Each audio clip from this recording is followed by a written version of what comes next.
Olá, família Manaim! Estamos aqui para mais um episódio de Manaimcast.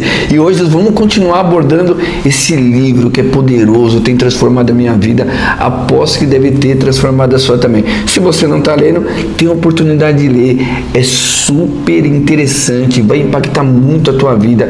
Eu relatei isso na introdução, relatei isso no episódio 1 e 2, mas eu firmo, atesto, faço questão que você leia esse livro, para você ver o quanto você precisa ser transformado. É o que está acontecendo comigo. E hoje vamos avançar para o capítulo 3 e 4. Olá, eu sou a Gláucia e hoje eu não posso falar para vocês assim que o capítulo está bombando. E esse capítulo fala assim, é o que o mundo deseja, e no capítulo 4 diz, começando pelo arrependimento. Então, eu quero hoje dizer para vocês que esse episódio do Manaimcast vai mexer com você. Isso mesmo, bombástica, isso mesmo, bombástica. Aproveitando, o episódio 1 e 2 não quer dizer que os outros não foram excelentes, mas a gente aproveitou que o episódio teve uma repercussão, os entrevistados foram feras, e nós adoramos, decidimos assim, eu e a Glaucia decidimos chamá-los novamente. Quem são os convidados de hoje? Tempo para você adivinhar? Ah, não deu tempo. Então vamos aqui. Lucas e Pastor Anderson. Sejam bem-vindos. Obrigado, gente. Obrigado a você que está assistindo. Foi muito bom o episódio anterior e que bom que a gente pode voltar. Espero que a gente continue contribuindo, que seja tão bom quanto. Olá, pessoal. Valeu. Estamos aqui hoje novamente para repercutir, comentar, trazer reflexões sobre o tema, que é maravilhoso, assim, aprofunda muito e muito produtivo para a nossa vida pessoal e comunitária. Já que a gente rasgou cedo aqui para os convidados, a gente agora vai para os impactos, para as perguntas, para aquilo que você espera, para aquilo que eu e a Glaucia espera. Aproveitando, então já vou passar a bola para a Glaucia. Glaucia, e aí? A pergunta vai para o Pastor Anderson. Pastor, é muito assunto, né? Então, assim, esse livro nos impacta. Ele diz assim, ele fala que quando o Espírito Santo habita em nós, é muito natural que o desejo da unidade se floresce. Então, eu queria que você contasse uma experiência para nós, assim, que você teve sobre essa unidade na sua jornada, na sua caminhada com Cristo. Bom, Glaucia, pensando sobre uma experiência pessoal minha, né, eu acho que vale também a gente trazer uma reflexão sobre o que é essa experiência com o Espírito Santo, que muitos acreditam que seja o manifestar dos dons. Porém, a experiência com o Espírito Santo, o enchimento do Espírito Santo, traz consigo um coração cheio de compaixão, cheio de misericórdia, de piedade, torna o homem diferente. Tendo em vista tudo isso, quando eu vim para Jesus, ele me encontrou no caminho, a minha vida foi transformada. E eu tive muitas experiências e todas elas foram nas ruas, algumas evangelizando na rua, outras cuidando do necessitado. E dentro da nossa comunidade, o que encheu meu coração foi no período da pandemia, o zelo e o cuidado pela unidade do corpo, por manter o corpo unido, para que ninguém se perdesse no meio do caminho. Então, essa também foi uma das experiências mais marcantes. Foi um tempo de muitas crises emocionais, pessoas tendo dificuldades nos seus relacionamentos conjugais, a dificuldade da igreja se comunicar, a igreja que era presencial se transformar. Isso daí é um manifestar do Espírito, o desejo de manter o corpo unido. As confrarias, os nossos pequenos grupos, trabalhando, unidos, os líderes, todos empenhados para que ninguém deixasse de sentir essa presença doce do Espírito Santo. Fomos desafiados de várias formas. Nossa, pastor, ele veio com tudo, hein, Graça? Hoje ele veio com tudo, né? Inclusive, até falando sobre isso, sem querer, eu tava vendo um podcast e hoje mesmo vindo pra cá sobre o Jim Steyer, que é quem trouxe a Jocum pro Brasil, que ele é americano, ele fala muito como era um cristianismo cultural. Ah, ser americano sem questão, tudo certo. E aí veio um pregador, acho que do Texas, se eu não me engano, pentecostal, bem diferente do que ele estava acostumado. E aí foi chamando cristãos que queriam se renovar. E aí acho que um amigo dele estava sentado do lado dele, então foi meio que empurrando, aí veio o outro foi empurrando. E ele foi lá pra frente, ele nem sabia exatamente o que estava acontecendo. Mas ele disse que ele foi no cantinho, ajoelhou, falou: Senhor, não sei muito bem o que eu vou orar, né? Mas assim, olha, eu quero que eles tentem, porque ele dizia que era um grupo muito unido. Havia uma unidade, um amor que ele não conhecia antes. Então, para mim, quando o pastor falou de quero pular para dentro, se tornou justamente isso, de não sei exatamente o que te pedir nesse momento de reconciliação, que era o apelo, né? Mas assim, poxa, eu queria experimentar o que essas pessoas estão experimentando, sabe? Então eu vejo como essa questão da unidade é como se fosse exatamente, não uma unidade terapêutica, onde a gente se abraça e fala: eu te amo muito, viu? O mundo é maravilhoso. Mas é um senso exato de pertencimento de uma família, sabe? Você faz parte de uma família. Só que não uma família que você vai lá e cumpre a tabela e tudo bem. Tipo, sabe quando o pai, você sabe, né, pastor? O pai sai e deixa os dois irmãos em casa. Ó, a gente se dá bem enquanto o pai não chega, pra gente não ter nenhum problema quando voltar. Não é isso, igreja. Não é vamos se dar bem enquanto o pai não tá aqui, o Jesus não volta. Não, a gente tá aqui com uma missão. Vamos fazer juntos alguma coisa, sabe? Por isso que eu acho que essa analogia de a gente entra no riacho, encontra refrigério, encontra esse renovo, mas daqui segue a correnteza porque a gente tem um destino pra ir. Muito legal. Inclusive o Jim Steyer, ele já deu essa testemunho para nós na nossa igreja. É que você não estava, Lucas. Eu não sabia, não foi nem programado. Sensacional. Você percebeu que nós fizemos contando histórias reais da gente pegar esse lado de podemos discordar você irmãos, eu acho que acaba ficando de esse reflexo dentro de você, você opinião é a certa, é a superior e a sua opinião é a inferior. Mas aí que é que você está fazendo essa parte. Você está fazendo essa parte de então, se a gente for parar você está fazendo essa parte de unidade, de procurar no outro, você só pensa em si. Ah, só a minha família. Mas quando a gente eu tenho um problema com a família. Tem outras pessoas em volta precisando de você. Tem outras pessoas em volta precisando escutar a palavra do Senhor. Então, ainda assim, a gente você está fazendo essa parte. Francis Skinner, ele nos revela que isso deve ser natural a gente fazer. Como se respirar. Tão natural, tão fácil e tão simples. Se você entender porque parece que é aquela verdade, se você entender o propósito de Deus e você ajoelha no seu quarto e fala: Senhor, qual é o propósito que o Senhor quer na minha vida? Qual é o dom que eu tenho para te servir? Eu não sou levado por esse tipo de coisa, eu sou fiel à palavra. Então eu tenho a minha mente cativa o Senhor. E o capítulo 4 é, então eu acho começando pelo arrependimento, né? Começa tudo pelo arrependimento. Então, focando em questões que não são as centrais da nossa fé, que o Francis Chan vai tratar em alguns capítulos, traz esse ar de que a minha ideia é a superior, a minha ideia é a certa. E com esse sentimento é difícil de você conseguir ver essa pessoa como seu irmão e ver como alguém que você tem que manter a unidade. Então eu acho que quando a gente pensa de que todos nós estamos no nível onde necessitamos da salvação, onde o Senhor escolheu as coisas loucas justamente para que ninguém se glorie, para confundir as coisas sábias, é o passo para a gente conseguir entender de, tá bom, somos denominações diferentes, com crenças diferentes, mas nós acreditamos no Deus Pai, no Deus Filho, no Espírito Santo, nos três que são, no Filho que veio, que é Deus e é homem, morreu pelos nossos pecados, que é aquela base que a gente tem até nos credos, né, muito importantes, que é aquilo que de fato nos torna irmãos, sabe? Então eu acho que nos apegando àquilo que é a base do Evangelho é onde a gente consegue tratar dessas diferenças doutrinárias secundárias.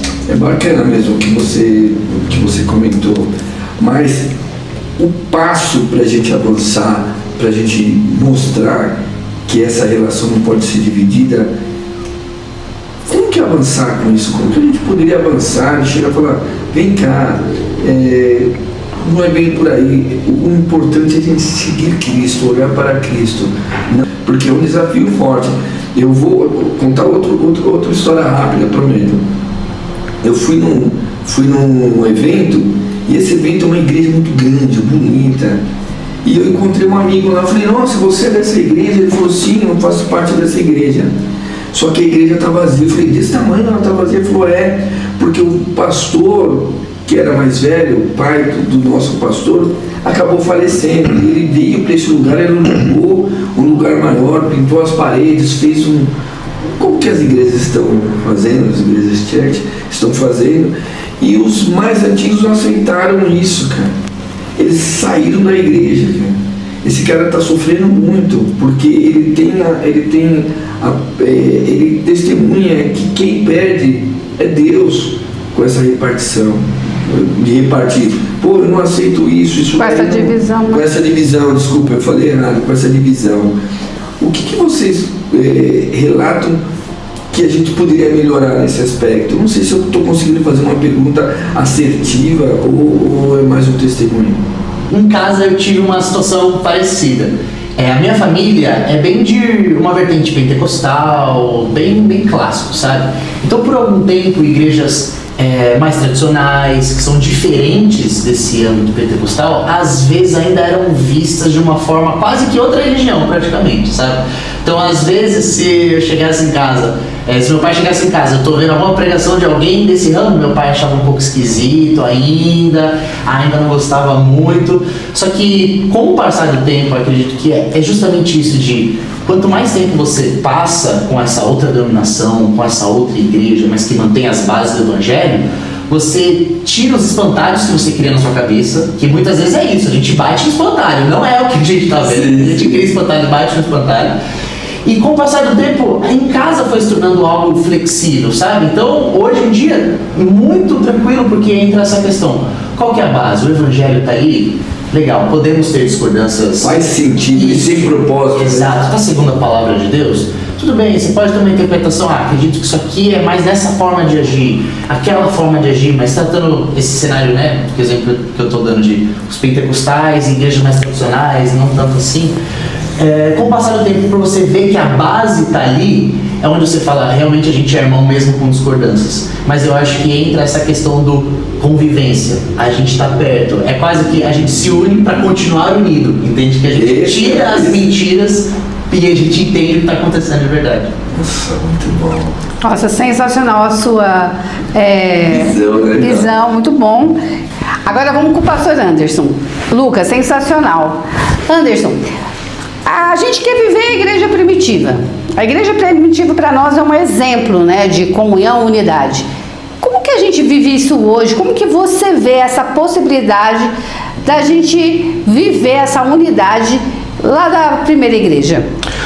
Bom, a igreja primitiva é um modelo instituído por Cristo e disseminado pelos apóstolos. Então, ela passou por um avivamento, a gente pode dizer, ou por um batismo com o Espírito Santo, por um enchimento do Espírito Santo, que foi algo muito poderoso, extremamente poderoso, porque eles estavam todos reunidos e eles não falavam as mesmas línguas, era uma festa em que reuniam-se povos e começaram todos a se entenderem e a vivenciarem uma unidade.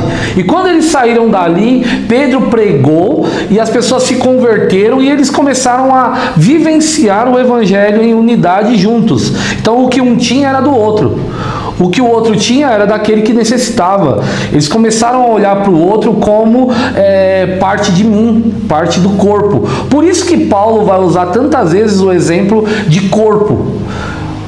A mão não pode dizer que não precisa do pé, a cabeça não pode sair andando sozinha por aí, porque nós somos um corpo. Então a igreja primitiva, ela cresceu com esse senso de corpo.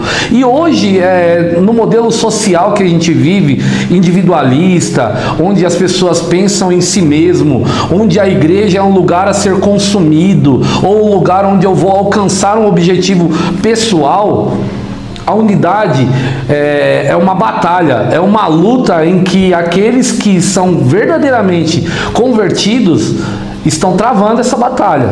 É um campo de batalha. Então, assim, lendo esse livro e vivenciando tudo isso do Evangelho, então a gente começa muito com o amor, né? Deus, o amor do Pai, a graça do Filho e a comunhão do Espírito seria o grande propósito da gente viver. E acredito que essa batalha de viver em unidade é porque o propósito que a gente tem que alcançar é essa unidade.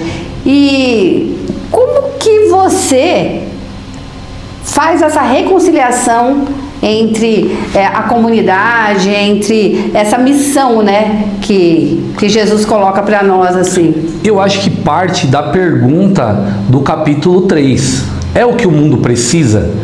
Mas realmente é o que o mundo precisa? É. Por quê? Porque a igreja primitiva, ela cresceu ouvindo uma palavra sobre salvação, sobre alguém que estava perdido e precisava ser salvo por alguém. E esse alguém é o Cristo. Então ela vinha através do arrependimento, ela vinha através de uma conscientização de que nós tínhamos um destino que não era agradável. E durante mais de 2000 anos essa palavra foi pregada. As igrejas cresceram antigamente dessa forma. Em algum momento a igreja acabou se perdendo, aliviando nos sermões, falando pouco sobre arrependimento, pouco sobre o destino daqueles que não se arrependem. Então as pessoas se acomodaram dentro da igreja e elas sentam na cadeira, vão lá, consomem e não entenderam muito bem a essência do Evangelho, que é a transformação. E aí acaba passando por um esfriamento. Por quê? Porque as igrejas hoje prometem aquilo que o Evangelho não promete. Às vezes a pessoa promete aquilo que não saiu da boca de Jesus, aquilo que não foi destinado para a igreja através do Cristo.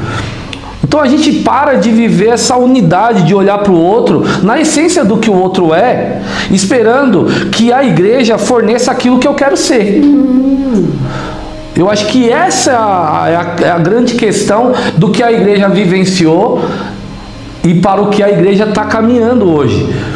Mas existe os remanescentes, como diz a palavra do Senhor, que estão fervorosos, orando, buscando, lutando contra esse individualismo, esse hedonismo, essa questão humana de sempre pensar em si mesmo. E eu acho que é possível viver aquilo que eles viveram no passado novamente. E é isso que nós buscamos na nossa comunidade.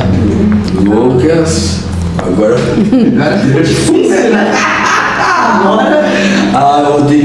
vou ter que perguntar depois desse. Nossa, mas... Então, Lucas, vou aproveitar a pergunta dele, mas eu estou brincando. Qualquer um pode responder, e se os dois quiserem responder também seria top demais. Paulo, ele enviou uma carta para Efésios, né? Em Efésios 4, de 1 a 3, e ele menciona o esfriamento da igreja, como as pessoas estavam frias em relação à unidade, estava ali, já estava bem devagar. Francis Chan, ele revela a importância da união, né, no Espírito. Hoje, nos tempos de hoje, como que você relata o esfriamento da igreja e a falta de união ligadas com missão e unidade? Eu até já estava pensando justamente nessa palavra missão, enquanto você estava fazendo a pergunta, porque tem uma frase que o Francis Chan fala, que ele diz que a unidade é subproduto da missão. Até estava procurando se era essa frase mesmo. E eu acho que ela é muito importante, assim, sabe? E como o pastor falou de como, às vezes, eu acho que, com o passar do tempo, a gente vai tentando contextualizar a forma da pregação, a forma de conquistar as pessoas. Só que muitas vezes a contextualização acaba quase que se tornando como é que eu posso agradar aquela pessoa para que ela fique na minha igreja, entendeu? Então parece que a gente deixou de pescar e agora a gente está criando um berçário, entendeu? Então, deixa eu colocar um negócio confortável, bacaninha, porque aí vai ver um outro lugar e falar, não, aqui não é tão confortável, deixa eu voltar para o meu berçário. Só que eu vejo como essa questão da missão é aquilo que intensifica, ou melhor, aquece essa questão da unidade. Porque eu fico imaginando bem um cenário de guerra mesmo. Se você tem um inimigo em frente, você não vai olhar pro cara que tá do lado e falar, você precisa do meu pé, mano, jura? Sério mesmo? E do inimigo atacando e bomba pra todo lado e você... Nossa, você trombou em mim quando você tava passando. Nossa, eu fiquei tão chateado quando você fez isso. Então assim, eu acho que pensando na missão, qual que é o propósito da igreja? E no capítulo ele fala muito disso, de como a mensagem do juízo parece que vai se diluindo, que hoje em dia as pessoas, muitos cristãos nem acreditam exatamente se o diabo existe, sabe? Então, para mim, a gente tendo essa consciência de que a gente tem uma missão, onde haverá um juízo, há pessoas que vão estar nesse juízo, aí a gente tem que trabalhar para salvar essas vidas, revelar o Senhor e Salvador. Entra naquele ponto de, cara, a gente está preocupado com isso. Essas questões das diferenças que a gente tratou, olha, a gente consegue ver o que está dentro da palavra. Está dentro da palavra? Amém, vamos embora, missão, vamos nessa. Porque às vezes se torna isso, se a gente só frequenta o culto, a gente está numa rotina no domingo, 10h30, na nossa situação. Então a gente vai, assiste o culto. Minha parte eu fiz. Beleza, mas não tem missão, não tem propósito. Parece que hoje eu falei com Deus, pronto, check, fiz o que eu tinha que ser feito. Mas quando a gente vê que a nossa vida, os nossos 80 anos de vida, 90 anos de vida, 70 anos de vida, a gente tem um propósito para realizar, é onde a gente... Gente, ó, eu sei, poxa, ficou chateado comigo, me perdoa, ó, você me perdoa, mas vamos nessa. Eu de verdade estou arrependido, mas eu preciso de você para a gente conseguir fazer essa missão junto. E acho que isso é importante, de como a missão nunca é sozinha. Não tem como a gente concluir a missão que Deus nos deu sozinho. Como é que a gente vai discipular o Brasil, o nosso bairro? Como a gente vai fazer a diferença sozinho? Porque na partir que você fala de Jesus para outra pessoa, o incentivo é que ela fale de Jesus para outra pessoa também. Então pronto, você já não está mais sozinho. Se a gente faz o nosso papel na missão, naturalmente a gente vai criando o corpo, criando a comunidade, criando pessoas juntas numa missão só. Mas entra esse ponto da missão. Se a gente não tem a missão, a unidade vai esfriando, porque não tem necessidade. Antes, eu vou aproveitar e fazer uma pergunta delicada, mas vou ter que fazer para você. Eu falo do meu encontro com Jesus em todos os lugares que eu vou. Todos os lugares que eu vou. Estou na academia, eu converso, falo. E nessa de a gente vai falando de Cristo, que para mim é algo super legal, eu curto falar disso, faz sentido para mim. A gente vai sempre trazendo algumas pessoas para conhecer esse Cristo que a gente conhece para dentro da igreja.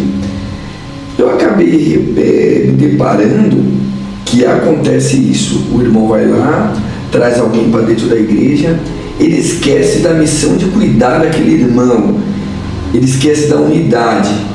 Então, por exemplo, levei o irmão para a igreja, já trouxe ele para dentro da igreja. Ele transmite, ele transporta esse irmão que trouxe para dentro da igreja como responsabilidade do pastor. Você enxerga isso? De a gente trazer esses irmãos, depois falar, eles já estão aqui, eles já estão salvos, e acha que a responsabilidade de cuidar dessas ovelhas, a missão deve ser do pastor. Você já se deparou com isso? O que você poderia comentar sobre isso, se você acha que faz sentido isso que eu venho falando para você? Como o Lucas comentou, a unidade é um subproduto da missão, mas não no sentido de diminuir a unidade. Eu acho que vai muito de encontro essa pergunta que você me fez. A igreja, quando ela é exemplificada, ela é funcional como um corpo. Então, cada órgão ou cada membro do corpo tem a sua funcionalidade e a sua importância. O que evangeliza traz para dentro do corpo. Essa pessoa vai ser trabalhada por outra parte do corpo. E várias partes do corpo vão formar Cristo nela. Então não é uma ação individual, é uma ação coletiva que opera através da unidade do corpo, da igreja, dentro da missão. O que acontece muitas vezes é que as pessoas perdem o senso de missão e começam a individualizar para aquilo que ela faz individualmente. Então ela nunca vai se achar suficiente, porque ela não enxerga o que falta nela no outro. E aí ela não entende que o outro é parte do que ela faz também. Então, se o outro é parte daquilo que Cristo tem como proposta de missão, nós buscamos a unidade, que é o que o Lucas falou. E você quer ver um crente que vive em divisão, é um desocupado, que perdeu o senso de missão. Uma pessoa para viver longe da missão, longe da unidade, é uma pessoa que perdeu o senso do que Cristo instituiu e orou para que nós fôssemos. E também tem aquilo também, né? Uns plantam, outros regam, né? Então, dentro do corpo, dentro da unidade, você vai passando por isso também, né? É a multiforme graça do partilhar, do distribuir dos dons. Uns são chamados para pastores, outros para profetas, outros para doutores, outros... Cada um, Deus dá um dom diferente, outros para evangelistas. Cada um, Deus dá um dom diferente. E a multiforme graça de Deus une todos. Une o dom e o talento de cada um. Tem pessoas que é chamada para missão, tá na veia dela, ir para a rua e amar o necessitado. Tem pessoas que é chamada para pensar sobre o que fazer com ele depois que ele sai da rua. Eu achava muito interessante uma analogia que uma pastora em uma clínica de recuperação usava. Ela falava assim: vocês vão para a rua e tira o peixe de lá. O peixe vem todo sujo, vem cheio de carrapicho. Quando vocês trazem para cá, aqui o nosso trabalho é limpar o peixe. Mostra o quê? Mostra que o trabalho é coletivo. É único, mas coletivo, com o dom e o talento e a importância de cada um no corpo. Aí não dá tempo de brigar, de dividir, de achar que eu sou menor ou sou maior, que o Lucas está cuidando dos jovens e eu que estou lá cuidando das confrarias, onde está todo mundo envolvido. E também não exime a responsabilidade de cada um, né, André? Assim, tipo, Lucas cuidando dos jovens. Surgiu uma oportunidade que você tá lá com a pessoa de aconselhar, ou sei lá, tá na sua casa, foi dormir lá para brincar com seu filho. Não é porque ele é responsabilidade do Lucas que você não vai estar lá no momento. Eu não vou acrescentar na vida. Entende? Então a unidade é muito sobre isso. De um fazer parte do outro, sem falar assim, quando a pessoa não está vivendo unidade, ela julga o ministério ou a área que ela está atuando como dela.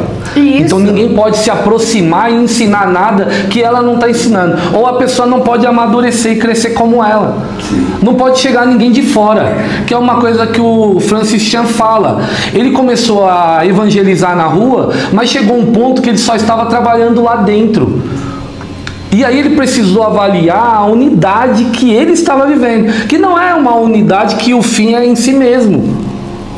A unidade do Evangelho é uma unidade que está aberta a se unir o tempo todo com quem está lá fora. Porque quem está lá fora é alvo da unidade de Cristo. Uhum. Se eles verem a unidade da igreja, eles pulam para dentro.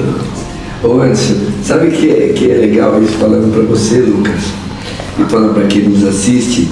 A gente fez um trabalho na Cracolândia, eu cheguei na Cracolândia porque eu fui atrás da Glaucia, que ela foi pra lá, fiquei desesperado. Foi escondida. Foi escondida. Ela estava bem cuidada, né? Ela foi fazer um trabalho social, fui preocupado, a Glaucia é minha esposa, pra quem não sabe, eu fui atrás e acabei ficando por lá. Sabe que legal? Ali você via muita unidade das igrejas. Porque todas as igrejas não estavam lutando por um propósito religioso. Pela placa. Eles não estavam lutando pela placa, a igreja estava lutando por salvar vidas. Lucas, foi uma das maiores experiências da minha vida. As pessoas, meu Deus, você vai naquela coluna. Eu falei, você não tem noção como você sai transformado. E sabe o que é mais legal? Prova que a pessoa que tem um conhecimento total da Bíblia não está salva. Porque uma coisa eu digo para você, Lucas, o dependente químico, ele sabe a Bíblia de trás para frente, cara. Mas ele não conhece o ser, o verdadeiro Criador. Ele não deu espaço para que Cristo habitasse nele e ele se rendesse a pedir: eu preciso de ti para minha cura. o Anderson pode me corrigir, mas a gente teve experiências fantásticas. Teve uma vez que eu tava lá e eu ficava soprando no meu ouvido, vai atrás daquele cara ali, vai atrás daquele cara. Eu fui num cara lá, porque eu dei várias gafes lá, pessoal, dei várias gafes, mas eu tava na dúvida, fui atrás do cara e o cara falou, vim a pé de Sorocaba até aqui na Cracolândia. A pé o cara foi. Ele estava desiludido no casamento, desiludido por algumas razões que eu não gostaria de pôr em pauta, e ele foi a pé. E eu cheguei naquele que me escutava e ria muito comigo, ele não era pastor, era o Anderson. Como a gente sempre se deu muito bem, eu falei, Anderson, esse cara aqui, esse cara. E detalhe, só tinha uma vaga. Só tinha uma A pastora que... Ela fala, gente, ó, liberei uma vaga. Você imagina a gente na Cracolândia, todo mundo cheio de evangelista. A gente fala assim, meu Deus, só tem uma vaga. A gente vai ter que brigar pra ver quem é que vai. Aí fui ali e falei, pegão, irmão, poxa, Deus mandou vir falar com você e tal. Eu estava no começo da caminhada cristã, mas eu tinha um entender muito bacana disso, que era aquilo que eu queria, servir a Deus. Pô, era aquilo que eu queria, aquilo fazia sentido na minha vida, tinha me transformado, eu tinha saído de um ponto, tinha avançado tanto, cara. E aí nós colocamos ele no carro e fomos até Calcaia, né? De madrugada caiu uma chuva. Chegamos lá na clínica, antes de tirar a sala de mim, pessoal, vou confessar que para todos escutar, eu tenho um morro de medo de sapo. Morro de medo, cara, eu morro de medo de sapo. Eu não quis descer do carro, o Anderson desceu para levar o irmão. E aí a gente depois foi visitar esse irmão, depois ele arrumou um emprego, casou de novo, uma vida nova.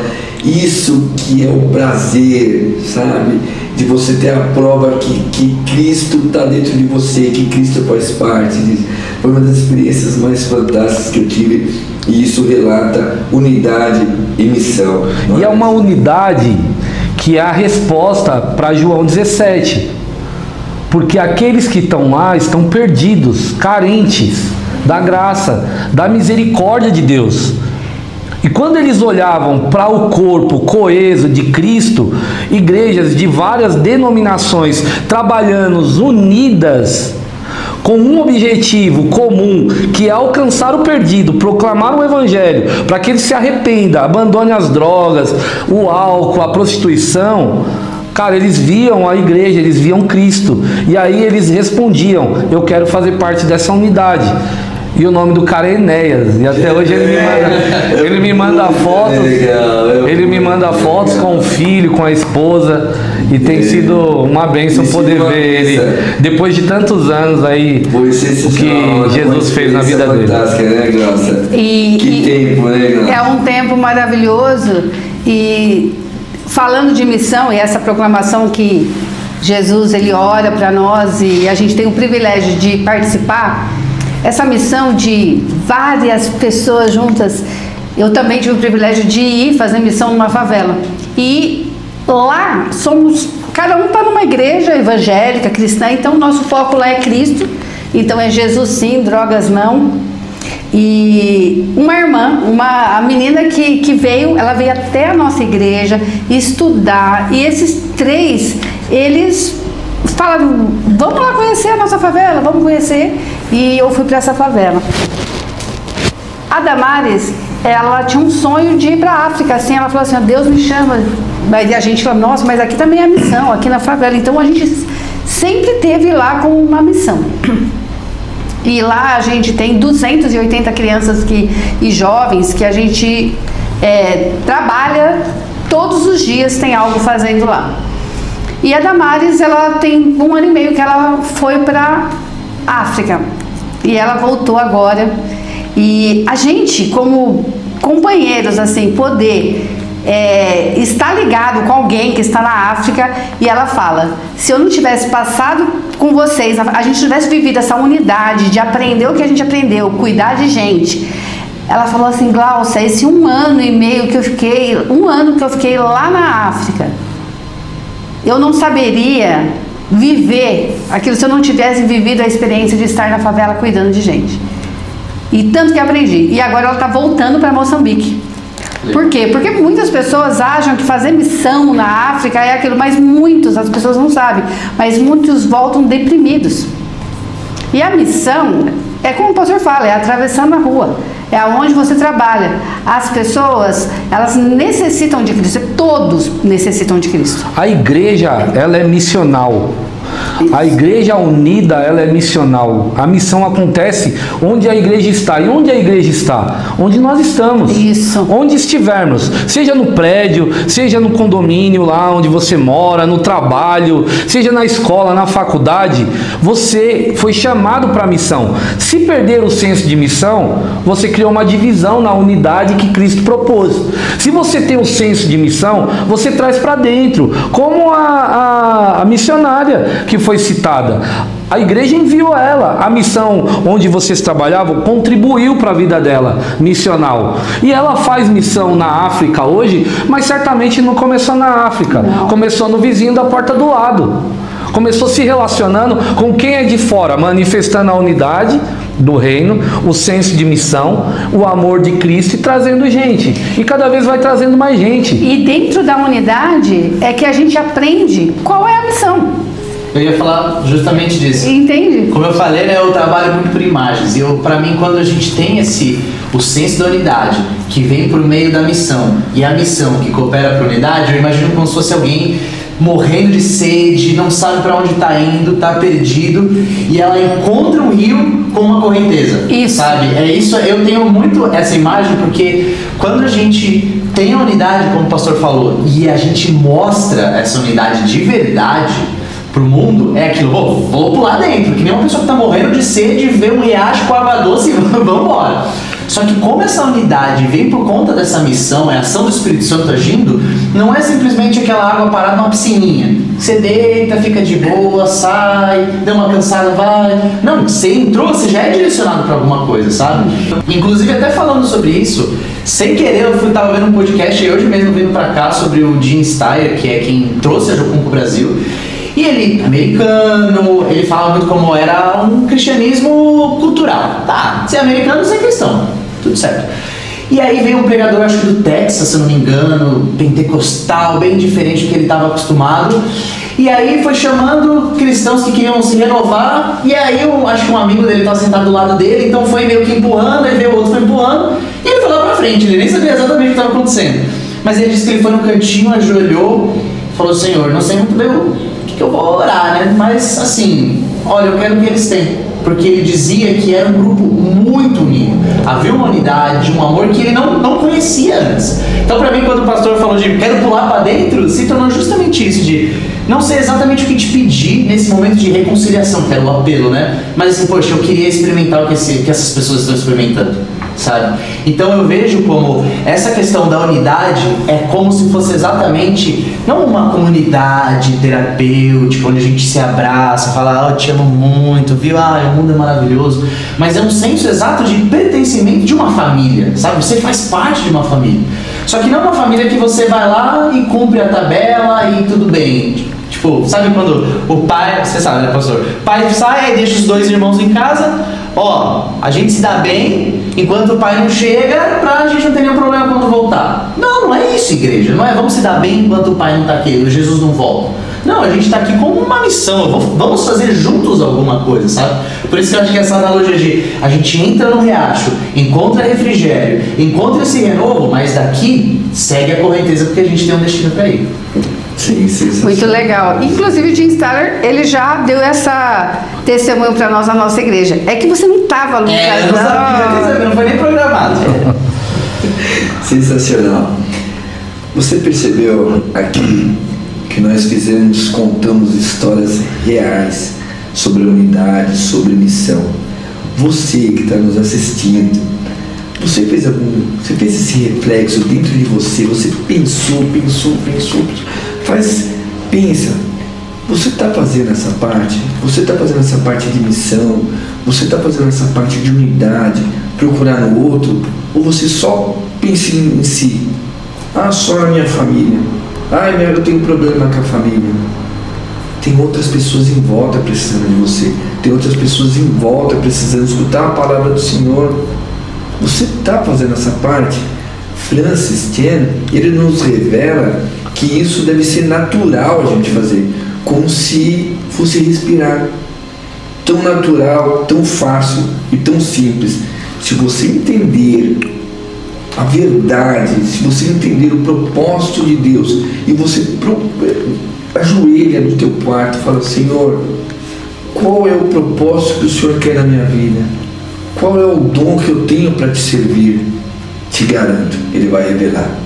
Vamos para o capítulo 4. O capítulo 4 é começando pelo arrependimento. Tudo começa pelo arrependimento. Baseado nisso, eu quero fazer uma pergunta para o pastor Anderson. Pastor Anderson, Você está me perseguindo hoje. Hoje a perseguição vai ser assim, ó. O Jean, ele argumenta que o mundo ainda ele não testemunhou, né? A unidade e tal. O arrependimento é uma das coisas assim fundamentais para o cristão. E quando a gente entra nesse... falamos sobre missão, falamos tanto sobre tantas coisas. E como o Lucas falou, né, sobre pessoas que nos inspiram. Uma vez eu ouvi a Durvalinda dizendo: tantas pessoas assim fazem uma missão maravilhosa, mas poucos fazem a missão de Cristo. Porque assim, para fazer bem todo mundo faz. Como que nós cristãos temos que nos arrepender e começar a fazer essa missão que é proposta, né, pela Bíblia, por Cristo? Cristo orou. Como que a gente fala sobre arrependimento? Como a gente une essas pessoas? E como você, como pastor, tem levado as pessoas ao arrependimento e buscarem o reino? Bom, eu creio que o arrependimento é gerado pelo Espírito Santo. Então, a gente proclama o Evangelho, ensina o Evangelho, mostra com a vida o Evangelho, e as pessoas aprendem, entendem quem Cristo é e se arrependem. A partir do arrependimento, essa pessoa precisa ter uma mente transformada, precisa ter uma mente renovada, ela precisa nascer de novo, ela precisa ter novos objetivos e novas experiências sociais e pessoais. Com essas novas experiências, a gente vai anulando aquilo que foi do passado, que é o nosso egoísmo, que é o fazer para nós mesmos. Como você mesma disse, muitas pessoas fazem, mas poucas fazem para Cristo, porque a gente costuma fazer para se orgulhar e orgulhar do que a gente fez. Então, eu sou pastor numa igreja, nós temos X pequenos grupos, os grupos são uma bênção, os grupos crescem e tal, e eu começo a fazer para mim mesmo. E esqueço que a missão não é minha. Eu estou inserido numa missão que tem um dono. Eu estou inserido num corpo que tem um cabeça, e esse cabeça é Cristo. E aí, quando eu começo a me orgulhar, não de si mesmo, mas se orgulhar de Cristo, esse é um orgulho bom, que Paulo falou em 1 Coríntios capítulo 1.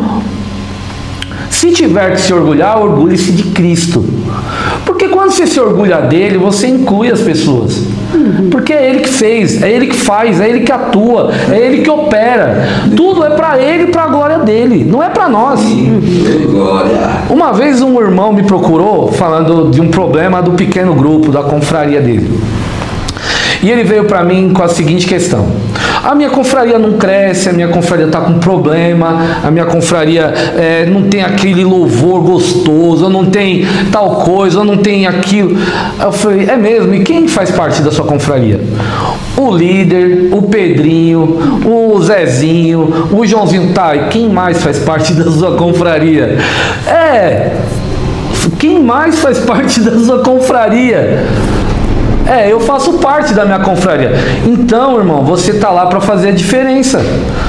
Começa a aprender a tocar violão. Começa a evangelizar, que vai chegar mais gente. Faz a diferença. Você é parte da missão. E a confraria é a unidade da missão manifesta no corpo. Então é o corpo de Cristo sendo manifesto em vários lugares. Quando você entender que você é parte, a sua confraria vai crescer.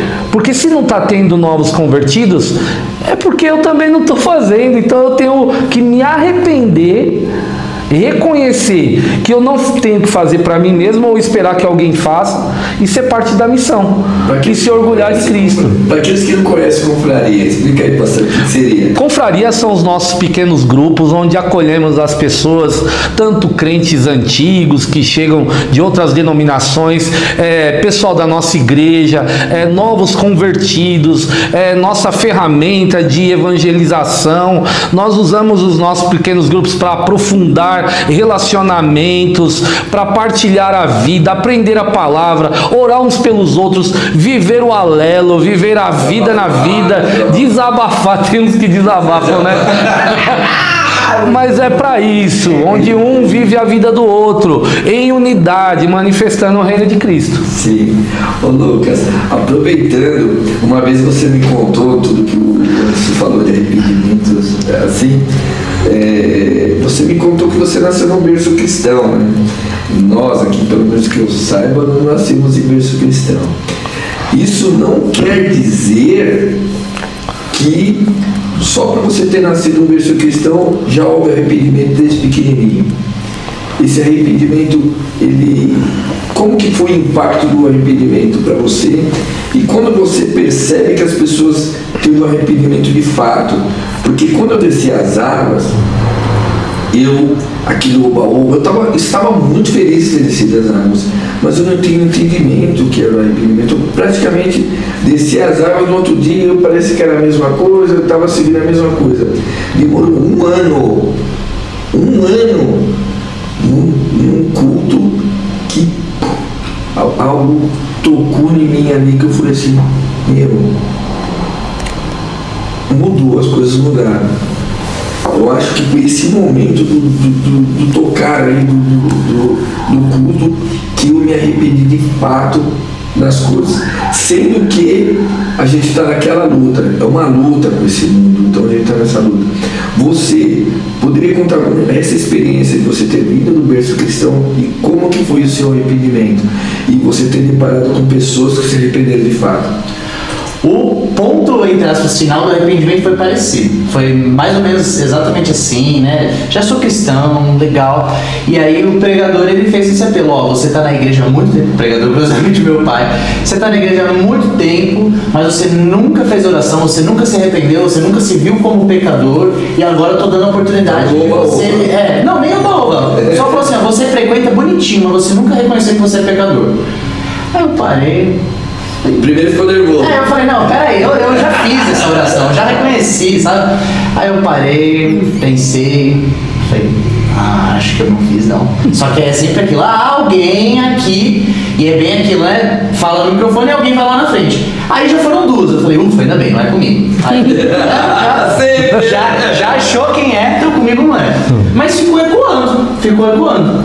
E assim, desde que eu nasci, os meus pais já são pastores, toda aquela rotina de ir pra igreja, as EBDs, né, ensino bíblico, participa da aula das crianças e tudo mais. Então virou cultural, sabe? Então o que eu faço? Eu vou à igreja, eu faço isso, não faço aquilo. Beleza, tamo aí. E era engraçado, porque assim, eu gostava muito dessa parte do evangelismo. Então, às vezes, quando a gente fazia algumas ações, eu tava lá com a pulseirinha, contava como era, ensinava como era a oração do pecador. Fala, eu reconheço, sou pecador, a clássica, sabe? Mas eu não lembro de eu conscientemente entender o que significava isso e fazer essa oração. Então eu passei até os 14 anos nessa rotina clássica, sabe? Frequentando bonitinho, nem era pra virada assim, eu ia bonitinho, sempre, não, temos que fazer tudo que é correto. Mas nunca veio aquela consciência, sabe, de, nossa, eu preciso de um salvador, sabe? Era mais como se fosse uma questão moral, seja bonzinho, tudo vai dar certo, entendeu? Você vai pro céu. Mas nunca esse peso. Só que parece que depois desse culto, mesmo que foram as duas pessoas, eu fiquei no meu lugar, não fui, mas aquilo ficou na minha cabeça. Eu falei, nossa, é verdade, eu preciso de um salvador. E eu não lembro de declarar isso com a minha boca. Aí no dia seguinte, eu falei com meu pai, falei, olha, você falou isso, aquilo, e né, eu sei que eu tô há bastante tempo na igreja, até meio tímido, né? Como você vai falar isso pro seu pai que é pastor, né? Então assim, poxa, agora eu entendi o que significa e eu tô vendo que eu sou um pecador que eu preciso de salvação. Você ora comigo? E foi bem na sala de casa, assim, nada a ver. Aí ele falou, claro, então você entende o que significa o pecado, você entende o que significa a cruz, você entende o que significa a reconciliação, a ressurreição, que ele vai vir. E ele meio que fez um apanhado rapidinho ali. Falei, não, agora eu entendo, Ele fez oração comigo e assim, eu acho que depois desse dia, eu acho que é onde a gente também entende a graça de Deus e é onde você fala assim, caramba, a graça de Deus é isso, então de fato eu preciso mudar a forma como eu vivo minha vida, sabe? Então foi onde a minha vida de oração mudou, ela passou a existir basicamente, deixou de ser só a igreja seja bonzinho, mas caramba, eu tenho que obedecer os mandamentos do Senhor, então tá, eu tenho que fazer isso, tá, vamos melhorar nisso aqui, ó, eu tenho que me arrepender disso aqui, nisso aqui. Sabe quando você começa a dar nome aos seus pecados também, não é só malcriação de filho? Então isso pra mim foi bacana, e depois ele até me contou que foi uma situação parecida com ele também, com a família cristã. Ele se converteu com uns 14, 15 anos, quando ele teve a consciência. Então eu acho que isso é legal, é quando o Espírito Santo ele testifica daquilo de, cara, você tá entendendo que não é só ser bonzinho, né? Você sabe que é uma coisa muito mais funda. E por isso que eu acho que a questão da unidade é aquilo que a gente tem que lutar. Porque não é só você abraçar no início e no final do culto, sabe? É aqui o exemplo que o pastor Anderson falou, cara, não é só você estar na confraria, é, cara, como é que a gente vive junto essa vida. Só que naturalmente a gente quer viver separado, pelo menos pra mim. O que me beneficiar, eu tô aí. Mas quando a gente tem essa noção de, cara, eu sou pecador, salvo pela graça. Caramba, você é um pecador salvo pela graça também? Nossa, você é um pecador salvo pela graça também? Essa identificação nos gera esse laço familiar que, sabe, transforma a forma como a gente consegue viver essa unidade.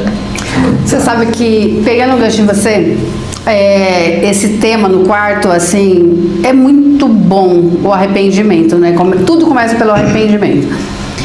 E em 2017 teve um congresso na nossa igreja chamado O Mundo Precisa de um Pai. E esse congresso foi muito impactante para mim, vários arrependimentos.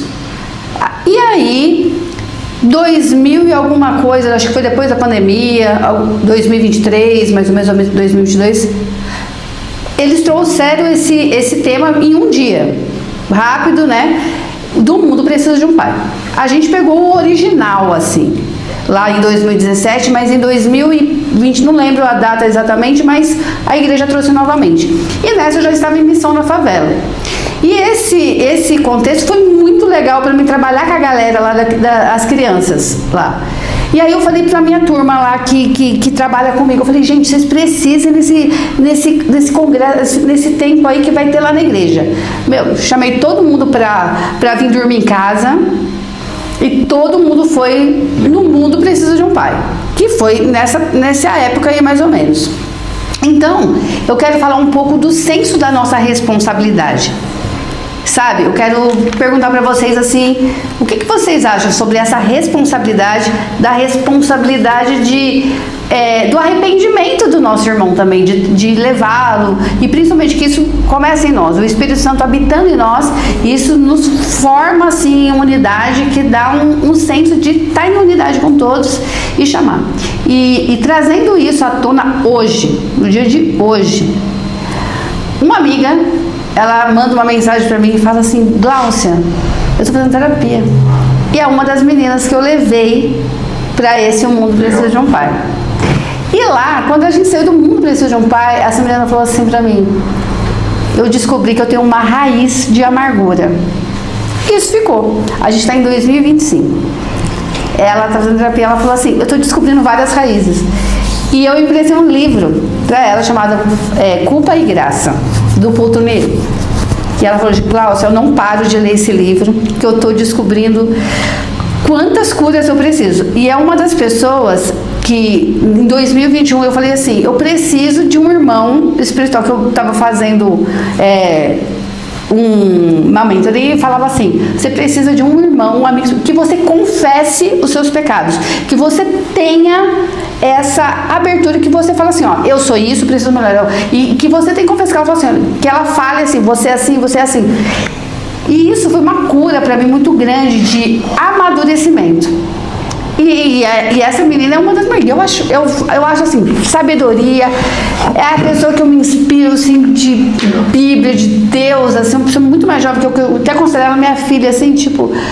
E hoje ela vem e fala pra mim, você lembra lá no Mundo Precisa de 2000? Então, ali eu descobri uma raiz de amargura.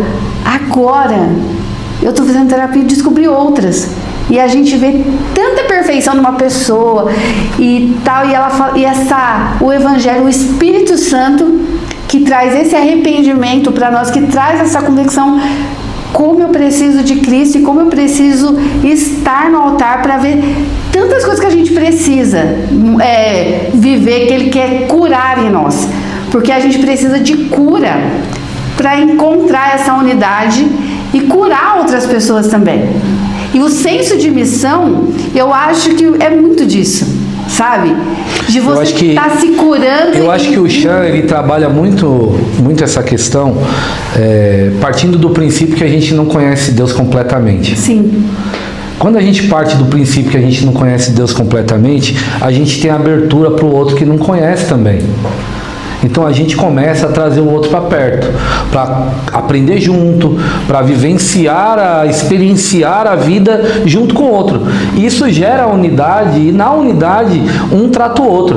Uhum. O ferro afia ferro, mas também a faca fica amolada para fazer aquilo que ela precisa, a finalidade dela, atingir a finalidade dela. Então um ajuda o outro nesse crescimento.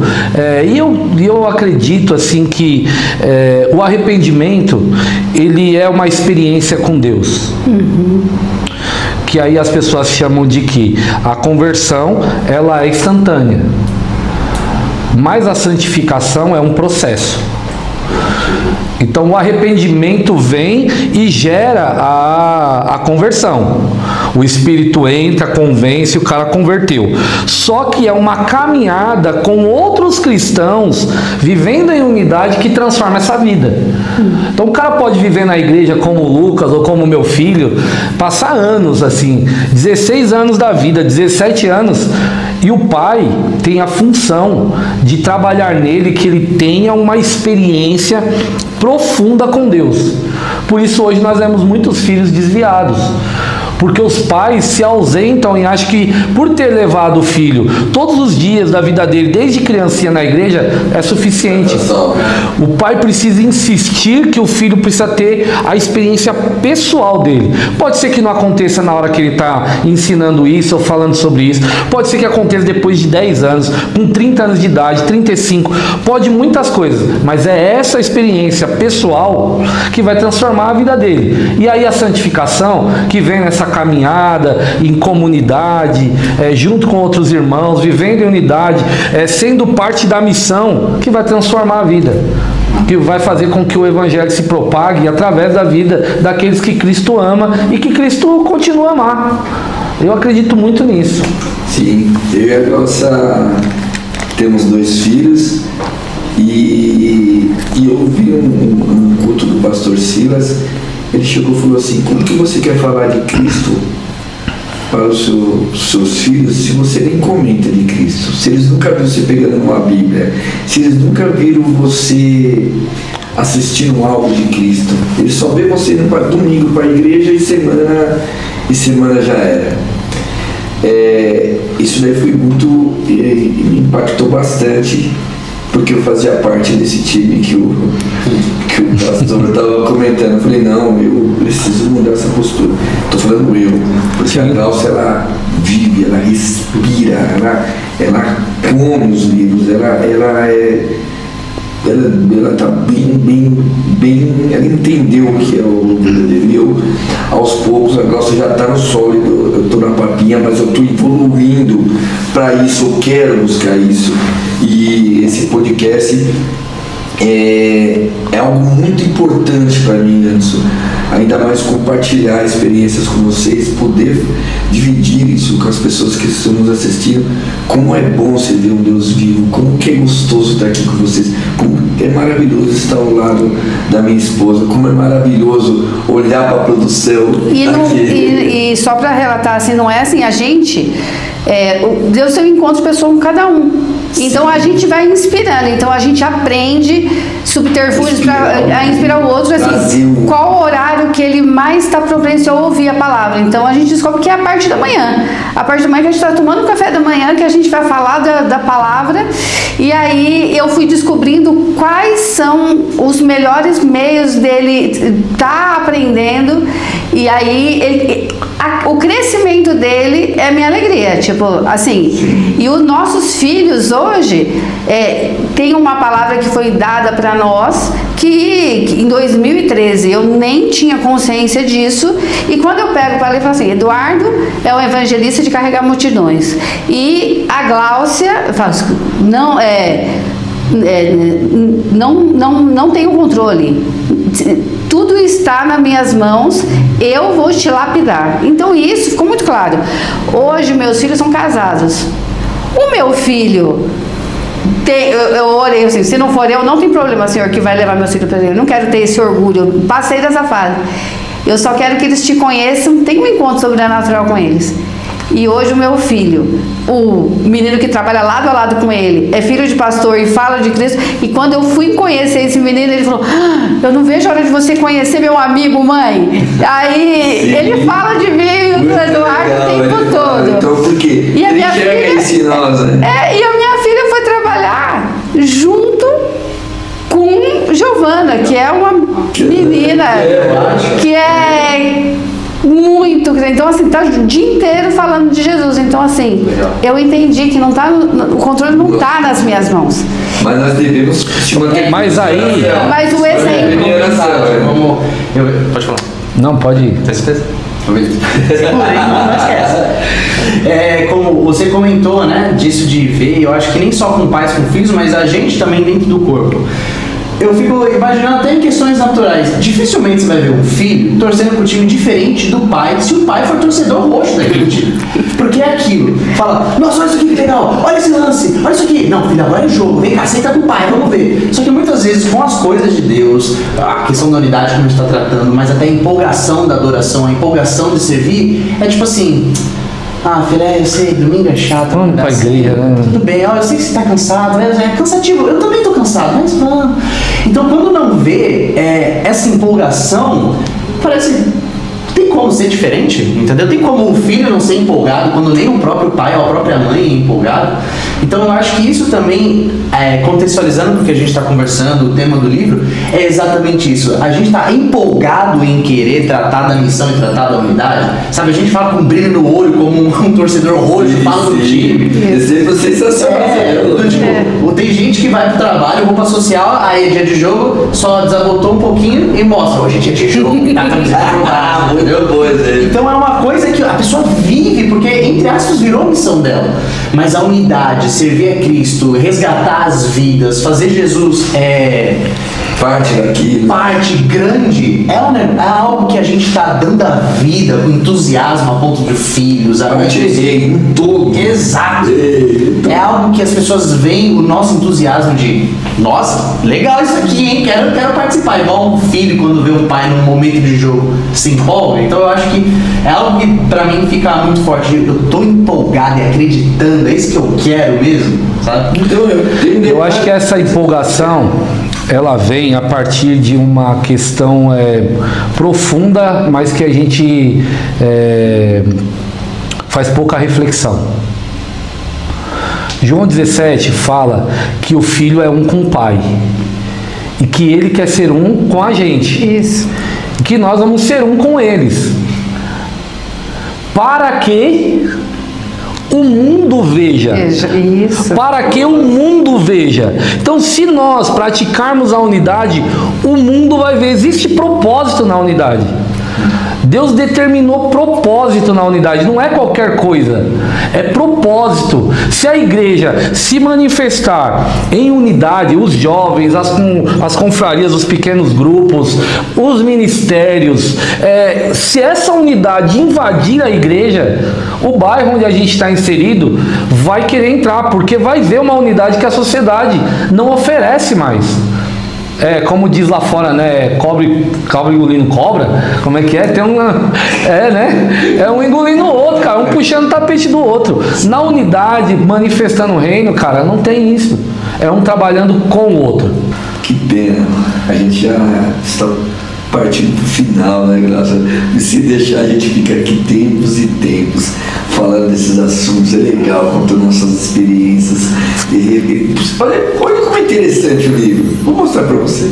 Olha como é interessante. Ele traz tantas coisas que é de você, que você precisa saber de você e dividir. Ó, a gente só está no capítulo 3 e 4. Os próximos episódios terão aqui também 2 convidados. Se preparem. Se prepara que vai ser básico.